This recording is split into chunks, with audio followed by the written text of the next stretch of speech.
Graças a Deus. Que o Senhor vos abençoe maravilhosamente.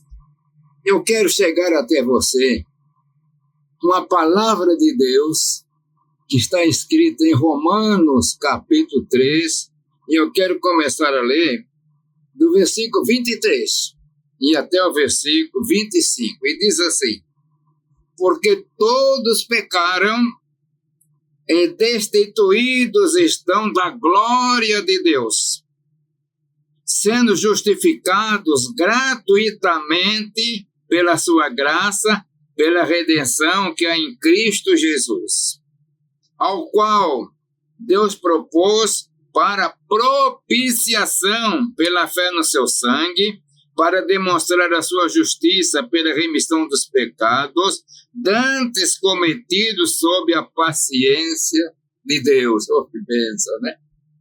Eu quero aproveitar e convidar você para se matricular na FAEST Academia.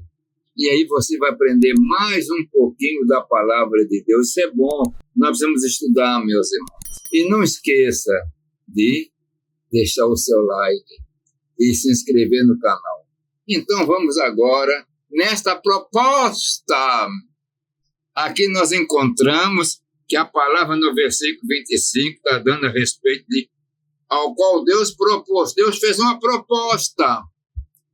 Quando? Não sabemos. Na eternidade.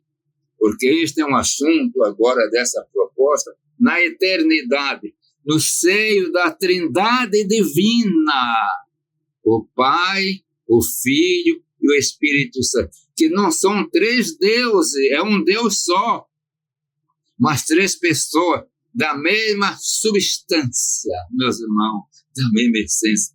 Esse é um assunto tão poderoso, profundo, poderoso e verdadeiro, que muitas vezes nós temos uma dificuldade de entender que Deus é um só Deus, mas ele subsiste em três pessoas distintas, mas o Pai é Deus, o Filho é Deus, o Espírito Santo é Deus. Você vê que é um pouco difícil, mas é a realidade que é tirada da palavra. Então, digamos, no seio da Trindade Divina, se bem que eu vou usar uns termos para compreensão melhor para nós. Houve, então, um estudo, houve um diálogo a respeito do homem. Isso numa eternidade. Quem será que vai para ser a propiciação pela alma dos homens? E por isso que aqui nos diz no versículo 25, ao qual Deus propôs para propiciação. Quer dizer, nesse conversa da Trindade, eu estou falando assim, em linguagem humana para nós entendermos. Houve uma proposta.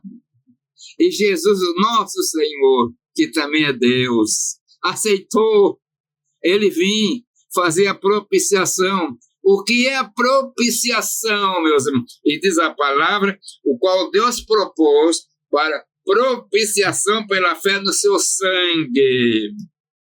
Vamos ver, para a gente trazer um breve comentário para entender melhor.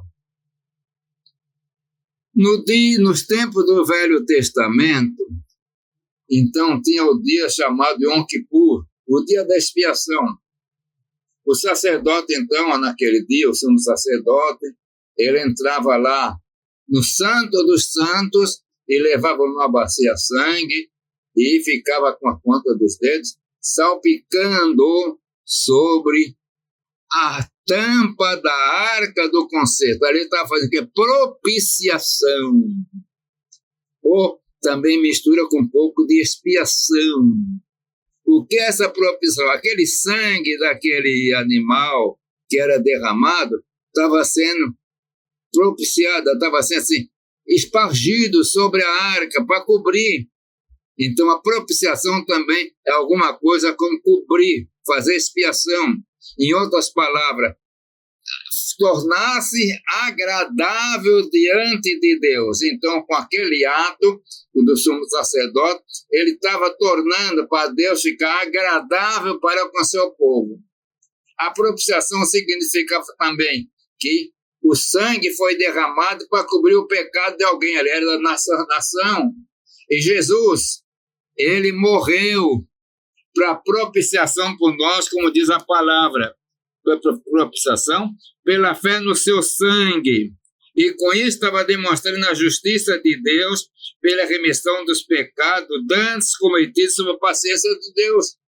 E aí, ele está zerando o homem. Ele está tornando-se o homem aprazível para com Deus. Está abrindo porta. E foi o que foi feito. E agora, com essa obra tão poderosa, nós temos acesso ao Pai. Então, mediante isso, abriu a porta de salvação, escancarou a porta de salvação para todos. E é por isso que você é salvo, por isso que eu sou salvo. Porque agora, a propiciação foi feita por mim. Ele derramou o sangue por mim, derramou o sangue por você. E agora, eu só tenho uma coisa, crer. A nação israelita ficava fora do tabernáculo, estava crendo, aceitando. E eles, até certo ponto, eram perdoados nacionalmente. E isso, meus irmãos, a propiciação. Deus propôs para Jesus, por isso, ele é o nosso Salvador. Poderia ser essa propiciação ter feito para o Espírito Santo. E o Pai poderia mesmo ter feito a propiciação sem ele mesmo. Mas no seio da Trindade, que é difícil de entendermos, nós temos que estudar bastante a Bíblia, hein? Comparado daqui e dali, para entender a Trindade. É um Deus só. Mas tem o Pai, que é Deus. Tem o Filho, que é Deus. Tem o Espírito Santo. É igual você que me ouve. Tem o corpo. Você está me vendo? Tem um corpo, é agir certo. Você não vê o meu espírito, mas é agir certo. Você não vê a minha alma, mas é agir certo. Então, está tudo. Só que eu estou falando agora em coisas limitadas. E a eternidade e a divindade na eternidade é uma coisa infinita, poderosa. E às vezes nós não temos capacidade para entender tudo. Mas a Trindade divina é uma realidade. Então, Jesus aceitou a propiciação por nós, aceitou a proposta. Por isso que a palavra fala, Jesus, Deus bendito eternamente. Meu irmão, minha irmã, Jesus é Deus bendito e eternamente, que aceitou a proposta para fazer a propiciação por você e por mim. Por isso que nós clamamos. E o crente, o homem se entrega para Jesus para ser um crente, ele agora passa a amar Jesus. Jesus é tudo para ele, é tudo para mim, é tudo para você. Isso é uma coisa poderosa e maravilhosa, é uma bênção de Deus. Meu irmão, minha irmã, fica na bênção, fica na bênção, fica na bênção, e a bênção é Jesus. Eu quero orar. Pai eterno, Deus de amor e bondade, abençoa, Senhor, todo o teu servo, a tua serva, que possamos saber agradecer, Senhor, e ficar debaixo dessa promessa tão gloriosa e ficar alcançado por essa propiciação, Senhor, que foi feita no teu sangue. Pai eterno, eu peço tudo em nome de Jesus. Amém.